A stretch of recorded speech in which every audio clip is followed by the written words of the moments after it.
Wanita ini berhasil kabur dari pasangan serial killer yang udah ngambil nyawa 4 nyawa perempuan. Tapi waktu wanita ini lapor polisi justru nuntut dia karena dia dianggap ngarang cerita, Jo. Ini dia kisah dari Kate Moyer. Halo Jo, welcome back to Criminal Case. Hari ini aku bakal bahas kasus yang cukup unik ya. Jadi ada seorang wanita bernama Kate yang diculik sama pasangan serial killer. Dia berhasil kabur dan dia lapor polisi. Tapi polisi ini malah nuntut dia atas false report atau atas apa ya? Dia ini dianggap ngarang cerita gitu. Jadi mau dituntut balik gara-gara itu. Dan ya penasaran gimana akhirnya dan kenapa kok dia ini malah mau dituntut balik gitu ya. Padahal baru aja berhasil kabur dari serial killer. Penasaran gimana ceritanya? Makanya tonton terus sampai habis. Oke, kalau udah langsung aja ke ceritanya. Jadi di tanggal 10 November tahun 1986 di Perth di Australia, di tempatku tinggal sekarang. Jadi ini cerita berasa lumayan deket deh. Jadi di Moorhouse Street di suburb bernama Village. Jadi lagi ada seorang pria yang ngerokok di depan minimarket nih. Lagi nyantai aja kayak biasa. Tiba-tiba waktu dia lagi asik ngerokok, ada perempuan yang cuman pakai daleman. Badannya tuh udah memar-memar sambil nangis minta tolong. Si wanita ini bilang kalau dia ini baru aja disetubuhi paksa, tolong teleponin polisi. Panik banget lah, panik ketakutan gitu. Terus si cewek ini juga bilang, nanti kalau ada wanita yang datang ke sini bilang aku anaknya, terus kita lagi berantem, dia bohong, jangan percaya, dia yang nyulek aku. Terus si pria ini yang lagi ngerokok nyantai-nyantai ikutan panik ya kan, ngelihat cewek ini begini, langsung telepon polisi. Tidak lama polisi datang, si wanita ini bernama Kate Moyer ya. Si Kate ini langsung dibawa ke kantor polisi. Nah, polisi yang jemput Kate itu bernama Laura Hancock. Jadi si officer Laura ini baru banget seminggu bertugas sah jadi polisi ya, jadi baru aja lulus dari akademi, jadi bisa dibilang masih fresh graduate gitu ya. Terus di kantor polisi si Kate nih langsung ditanya-tanya kan. Kate nih dalam kondisi panik, nangis gitu. Dia bilang kalau dia tuh diculik sama satu cewek sama satu cowok, diculik sama pasangan gitu, dan pasangan ini adalah seorang serial killer. Kate ini di sini berulang-ulang bilang kayak buruan ditangkap sebelum ada korban berjatuhan lagi, karena udah ada beberapa korban yang nyawanya diambil sama serial killer ini. Karena si Kate nih sempat ngelihat barang-barang para korban itu, tapi orangnya udah nggak ada di situ. Nah, terus si officer Laura ini catat semuanya kan, karena dia ini masih fresh graduate gitu ya, baru banget lulus. Jadi pangkatnya kan dari yang paling bawah. Dia lapor ke atasannya, dikasih tahu semua. Atasannya malah bilang kayak, alah ini paling orang ngada-ngada, udah tuntut aja dia atas false report gitu, kayak ngerepotin aja. False report tuh kayak intinya orang ngelaporin sesuatu tapi dia bohong gitu ya. Karena menurut atasannya ini ceritanya janggal gitu. Kalau emang dia diculik sama serial killer, gimana caranya dia masih hidup? Gimana caranya dia bisa ada di sini saat ini tanpa ada luka yang serius gitu ya. Tapi di sini officer Laura nih kayak masih percaya sama si Kate, karena Kate ini fokusnya bukan buat nyelamatin diri sendiri. Kate ini berulang-ulang ngomong buruan ditangkap karena takutnya ada korban lain yang berjatuhan. Jadi Kate tuh fokusnya ke orang lain gitu, takut ada korban lainnya. Makanya di sini officer Laura nih kayaknya ceritanya si Kate nih bener gitu. Nah, ini kita balik dulu ke 30 hari sebelumnya karena ini nanti nyambung ya biar kalian tidak bingung. Jadi sebelum Kate ini berhasil kabur dari penculiknya sekitar 30 hari yang lalu, ini bahkan sebelum Kate diculik ya. Jadi ada seorang detektif bernama Paul Ferguson. Dia tuh lagi nanganin banyak kasus orang hilang, khususnya wanita. Jadi ada 4 cewek yang dilaporin hilang dalam 1 bulan itu. Semuanya university student dan semuanya kejadiannya sama. Jadi setelah beberapa hari mereka dilaporin hilang, keempat cewek ini ngirim surat ke orang tuanya bilang kalau mereka itu sengaja kabur dari rumah, padahal mereka ini tidak ada masalah internal gitu di keluarganya. Dan ya ini janggal buat detektif Ferguson gitu ya, kayak orang hidup baik-baik aja, keluarganya baik-baik aja, kenapa malah kabur dari rumah? Udah gitu kejadiannya berulang-ulang gitu, jadi lumayan janggal. Sampai akhirnya di korban terakhir yang bernama Dennis Brown Brown. Jadi ada saksi yang lihat kalau Dennis itu sempat naik bis pergi ke daerah Fremantle. Nah, terus di hari yang sama Kate ini tadi di interview sama Officer Laura, itu Detektif Ferguson tuh lagi perjalanan ke Fremantle nih. Lagi mau nge-investigasi kasusnya Dennis Brown. Nah, ini kita balik lagi ke Officer Laura. Jadi Officer Laura nih karena masih percaya gitu sama ceritanya Kate, jadi Laura nih tidak langsung nuntut Kate buat false report. Yang dilakuin Officer Laura, dia tuh nanya ke teman-temannya gitu, ke teman-teman officernya yang udah punya pangkat gitu ya. Salah satu temennya itu bernama Chris Cassidy. Nah, si Chris itu tuh teman dekatnya si Detektif Ferguson. Jadi waktu Laura nih cerita kasusnya Kate ke Chris nih langsung kayak nyambungin gitu, kayak wah, ini jangan-jangan kasusnya sama nih sama yang lagi diinvestigasi sama Ferguson. Akhirnya si Chris telepon Detektif Ferguson kayak, ini barusan ada salah satu korban penculikan, kayaknya kasusnya nyambung sama kasus yang lagi kamu investigasi segala macam. Langsung Detektif Ferguson balik arah ya kan, dari Fremantle dia langsung balik ke kantor polisi di daerah Palmyra. Tidak lama nyampe ya kan, Detektif Ferguson langsung ditanya-tanya si Kate ini, dan Kate langsung ngasih detail nama pelakunya. Nama pelakunya itu David dan Catherine Burney. Ini kayaknya aku pernah bahas pasangan serial killer ini, kalau tidak salah. Aku juga rada lupa saking udah banyaknya yang tak bahas ya. Tapi kalau kalian tertarik, komen aja, nanti tak bahas lagi si serial killer ini. Nah, intinya Kate langsung ngasih tahu kan, iya pak, nama serial killernya Catherine sama David Burney, tinggal di sini gitu, dikasih tahu. Terus di sini Detektif Ferguson nanya, kamu tahu sesuatu tentang Dennis Brown nggak? Mereka pernah nyebut nama Dennis Brown nggak? Si Kate langsung bisa deskripsiin mukanya Dennis Brown, coy. Oh iya pak, kemarin tuh saya sempat lihat fotonya Dennis Brown dipajang di kamarnya mereka berdua ya, kamar tempat Kate disekap. Jadi ada fotonya Dennis Brown dan ada 3 foto cewek lainnya, di deskripsiin sama Kate. Oh iya pak, yang mukanya kayak gini ya, rambutnya gini segala macem. Di sini Detektif Ferguson, iya bener. Terus si Kate bilang, iya bener pak, itu salah satu korbannya si David sama Catherine. Tapi saya sewaktu disekap di rumah mereka, saya nggak tahu kalau Dennis ada di rumah itu atau enggak. Tapi sepengetahuan saya sih nggak ada, karena di rumah itu cuman ada kita bertiga. Nggak tahu kalau diumpetin di mana ya. Udah gitu barang-barangnya Dennis dan korban-korban lainnya tuh juga masih disimpan sama si pasangan serial killer ini, disimpan di tas kresek gitu, di kantong plastik, dinamain dan ada alamatnya, cok. Terus di sini Detektif Ferguson langsung minta cerita fullnya ke Kate, kayak gimana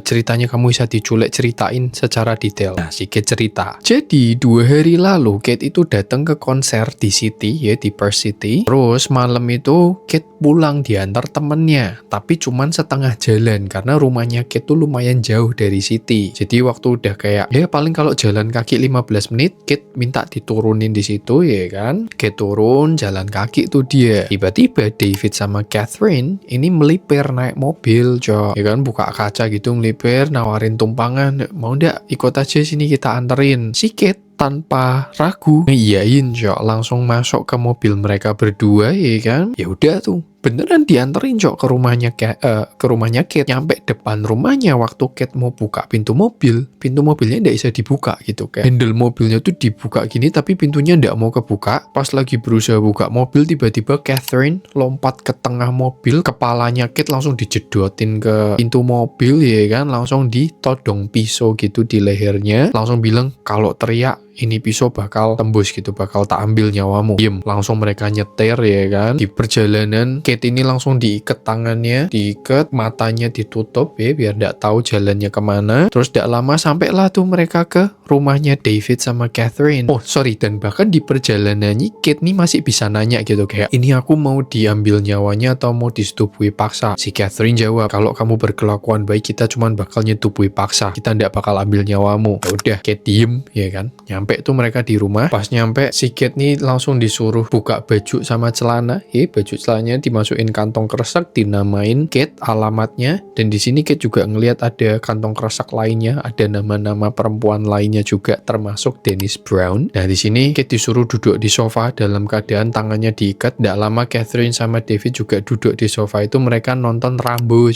disuruh nonton bareng. Si Catherine ini nanya-nanya Kate gitu, kayak kamu tinggalnya sama siapa aja, udah punya punya pacar belum segala macem, ditanya nama pacarnya siapa, nama orang tuanya siapa. Di sini Kate jawab, tapi jawabnya ngibul gitu ya, ngasal namanya. Terus di sini Kate juga disuruh nari gitu di depannya David sama Catherine, disuruh joget-joget, dan Kate gak punya pilihan ya, dia nurut sambil nangis sambil nari gitu. Dan sekitar jam 12.30 malam Kate langsung diborgol, dibawa ke kamar, diborgol kedua tangannya dan kedua kakinya ke frame kasur gitu. Dan ya di situ Kate digitu-gituin sama David, sedangkan Catherine ini duduk nontonin David gitu-gituin si Kate ya, nontonin mereka berhubungan. Terus paginya digituin lagi sebelum David berangkat kerja, dan Catherine nontonin lagi. Emang sakit cok nih satu pasangan ya. Nah terus David berangkat kerja ya kan. Di rumah cuman ada Catherine sama Kate nih. Di sini Kate ini berusaha dapetin kepercayaannya si Catherine. Diajak ngobrol terus segala macam, karena Catherine ini ketat banget, dia ndak ngebiarin Kate lepas dari pandangannya dan tangannya diikat terus. Sampai ada satu waktu mereka tuh lagi nonton Rambo lagi. Ndak tahu Catherine kenapa suka Rambo ya. Nonton Rambo di ruang tengah. Si Kate nih ngobrol terus lah, ngajak ngobrol Catherine terus dengan tujuan buat ngeluluhin hatinya Catherine gitu, biar ya Catherine ini percayalah kalau Kate ini nggak bakal aneh-aneh, dan ya nanti Catherine bakal ninggal kemana, kayak jadi Kate punya kesempatan buat kabur gitu ya. Diajak ngobrol terus dan works ya, berhasil ya. Si Catherine ini mulai percaya sama Kate, dibuka tuh ikatan tangannya ya kan, tapi tetap masih diancam kayak awas macem-macem ya. Sampai akhirnya karena Catherine ini mungkin udah mulai percaya gitu ya, Catherine ini pergi ke dapur nih ya. Si Kate nih ditinggal tok di ruang tengah. Waktu ngelihat ini, Kate ngelihat ada kesempatan, dia langsung buka kresek barang-barangnya, dia ambil lipstick sama rokok, langsung diikat lagi. Rokok sama lipsticknya dimasukin ke kolong sofa dengan tujuan kalau emang sampai Kate ini tidak selamat, at least polisi dan orang tuanya tahu kalau Kate pernah ada di situ gitu, diculik sama si dua psikopat ini. Terus tidak lama Catherine balik ke ruang tengah. Si Kate disuruh naik ke kamar gitu, udah kamu sana istirahat, naik ke kamar, jangan macem-macem ya. Naik si Kate ya kan ke kamar. Ya jadi di kamar dia tuh ada jendela yang kalau dibuka tuh langsung lostok gitu ya. Dan walaupun dia di lantai 2, tapi lantai 2-nya tuh tidak yang tinggi-tinggi banget. Jadi di sini Kate kayak bodo amat, buka jendela ya, langsung lompat keluar, langsung lari sekenceng-kencengnya. Pas udah lumayan jauh dari rumah itu, dia mulai teriak-teriak minta tolong sampai ya ketemu orang yang ngerokok di depan minimarket tadi itu. Nah nih kita balik lagi ke interogasinya. Terus di sini detektif Ferguson nanya, kamu masih inget nggak alamat rumahnya? Si Kate bilang, masih inget pak. Dibawa akhirnya detektif Ferguson sama ada 2 officer lainnya. Pas nyampe ke rumahnya David sama Catherine, si Kate nih langsung teriak, itu pak rumahnya. Tapi langsung kayak nunduk gitu, ketakutan, takut mereka berdua ngelihat mukanya Kate gitu ya. Langsung ngumpet nunduk di mobil. Detektif Ferguson langsung turun ya kan, diketok rumahnya, nggak ada yang bukain. Akhirnya detektif Ferguson coba nanya-nanya ke tetangga dulu buat nyari saksi gitu. Dan bener aja, detektif Ferguson berhasil nemuin ada beberapa saksi yang ngeliat Kate itu loncat dari lantai 2 dan ya lari cuman pakai daleman tok gitu ya. Pas udah dapet 2 saksi ini, detektif Ferguson langsung minta search warrant, request search warrant buat geledah rumahnya David sama Catherine. Disetujuin, dikasih search warrantnya, langsung didobrak masuk rumahnya ya kan, ditendang, didobrak paksa gitu, digeledah sambil ada satu officer yang jaga di depan rumahnya, siapa tahu David sama Catherine pulang. Nggak lama Catherine pulang bawa kayak alat buat bebersihan gitu, mungkin mau bersihin semua fingerprint atau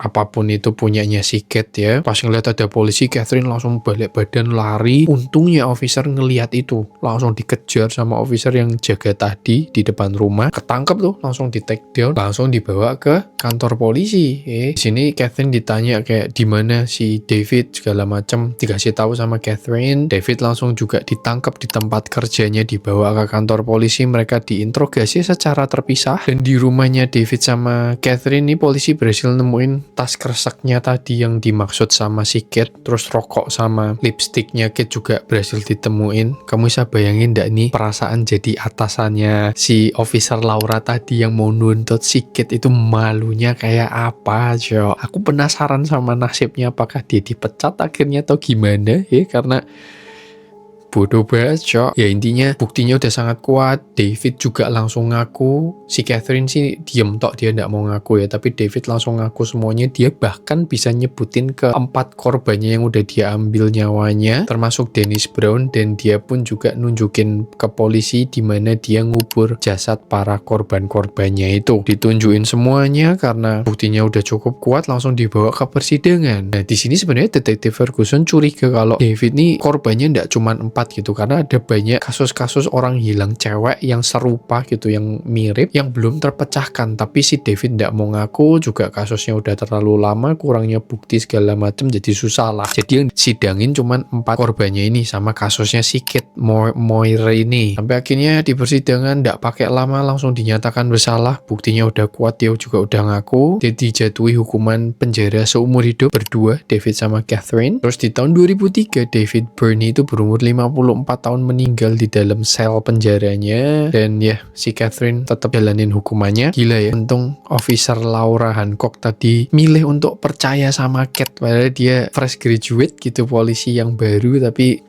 mantep lah nih kalau tadi si Officer Laura nggak percaya gitu sama ceritanya Cat, berjatuhan lagi cowok korban nih. Kalau tadi percaya sama si atasannya si Officer Laura udah jadi korban. Kamu bayangin aja, jadi Cat berhasil lolos nih dari serial killer. Dia habis ngalamin trauma yang sangat gila gitu ya, terus tiba-tiba malah lapor polisi yang harusnya dia ngerasa aman, malah mau dituntut. Cok, kan ngeselin ya. Tapi ya itu tadi kisahnya si Katie Moore. Gimana menurut kamu? Komen di bawah ya. Buat kamu yang punya kasus-kasus unik, kasus-kasus menarik juga boleh komen-komen di bawah atau DM ke IG ku. Nanti kalau emang menarik tak bawain. Dan ya gitu dulu videonya. Semoga bisa mengantarkan kalian tidur, semoga bisa menghibur. Segitu dulu videonya. Jangan lupa di like, jangan lupa di subscribe, share juga ke teman kalian. See you in the next video.